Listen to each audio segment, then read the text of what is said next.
Hi, and welcome to Business Automation 101. I'm Tanya, and today I'm going to show you how you can easily set up a mouse highlight and also a couple of other little features that are available to it. So in one of my previous videos, I couldn't see my mouse pointer very easily, and there were some suggestions on what I could use. And me being me, I went looking to find something that would allow me to either have a highlight or change what the look of the mouse would be, so that it easily shows you what I'm working on, especially as I do so many how-to videos and also review videos. So being able to highlight what I'm working on makes it easier for everybody watching as well, and you can see where my mouse is being pointed. So I went looking on YouTube, and I'm just going to share my screen so that you can see what I can see, and I'll just make this the full screen so that you can see everything really easily. So I went looking for some ideas, and there was a couple on there. Some of them were a little bit easier, some were a little bit harder. And I found this video by a gentleman by the name of Kevin Stratford, and I've put his link and details down below because I recommend following him. He's got a lot of great information, and I truly believe there's no use in reinventing the wheel in terms of he's got a lot of information in there that will allow you to see what's happening in terms of how to quickly set this up. He also talks about OBS, which I don't use, and a couple of other things that you can do. I went looking for the easiest. You know me, and if you don't know me, that's what I do. I always look for the easiest, most simplest way to get something done. So as a part of that, please, if you're not a member of my group, please come and join it. If you're on my page, please like it. And if you're watching the YouTube video, please like and subscribe. So I went looking for an easy version, and he gives really good details on how to do it. It's quite simple. And the basis for doing this is you literally have to do 2 steps. And once those 2 steps are done, it's saved to your computer and you don't have to worry about it anymore. Watch the video. He very helpfully has when you should be watching it. So highlight the mouse without installing software. I didn't like that one. It was a bit fiddly for me. I decided to go with installing software. And if you just go to 753, if that's all you're interested in on Kevin's video, that will be fine. So as you can see, my mouse is fairly small. It's white. If I'm over on other things, it doesn't jump out. The process to be able to get this on is really, really simple. You just need to install Auto Hotkey. The instructions are there. You then need to go to this gentleman by the name of, his name is down here further. I can't remember his name, but it is mentioned by Kevin, and it's Professor Luke.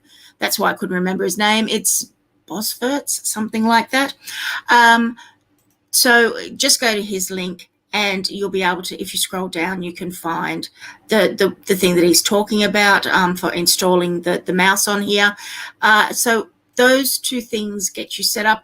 And I've also included in the links below all of these links as well. So you're not just having to go to Kevin's to find it. I've included it as well. So how does it work? It's really, really simple.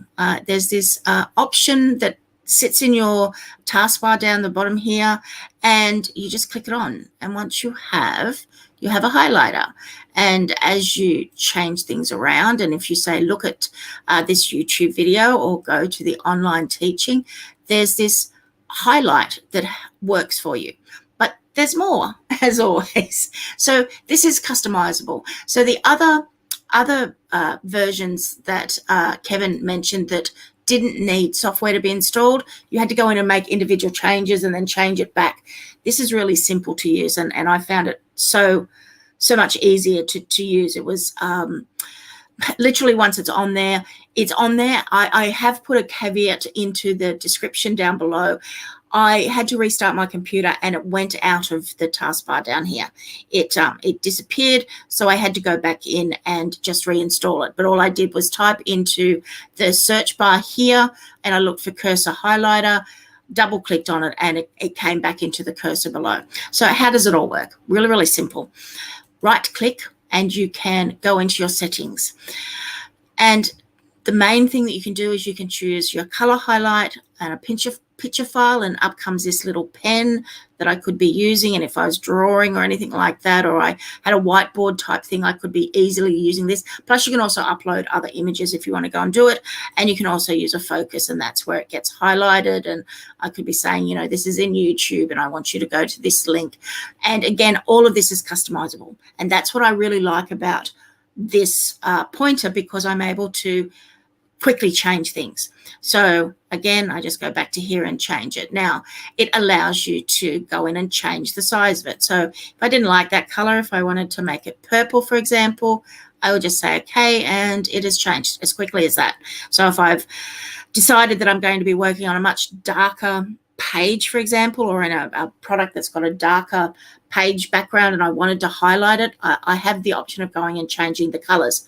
You can also change the size of it, and you've got two ways of doing it. I can just type in here and highlight that and make it 100, and it stays in things. So if I was wanting to maybe have something that would pick up on these, I can keep it oval, or I can make it a circle just by again doing this.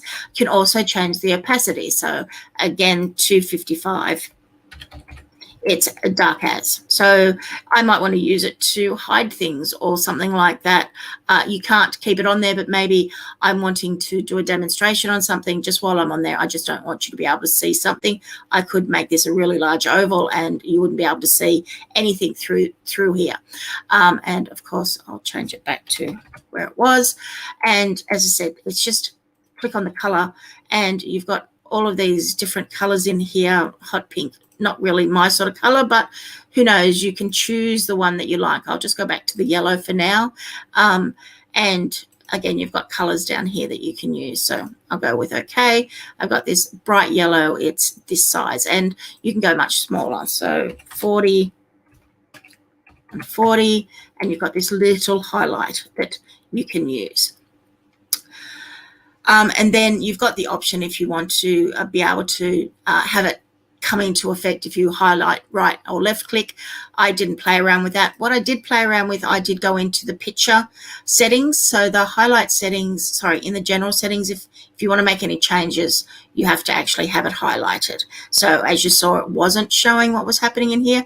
And I went in and played around with this. The original size, I think, was 100 by 100. Actually, it was bigger than that, and I didn't really like it. I thought that was too big for when I'm drawing things, so I made it smaller. Again, this is what I really like about this, is that it's customizable. And again, if we go back to the focus and we want the focus setting, again, you can change the size of it. So, you know, 300 by 300 really focuses it for you. You can see what I'm looking at, what I'm talking to you about, or you can make it smaller. And also, again, you've got the opacity. So again, if I make this the 250, you can't see anything behind it. It's again, you can only highlight what you want to see. And I'll bring that back to 100.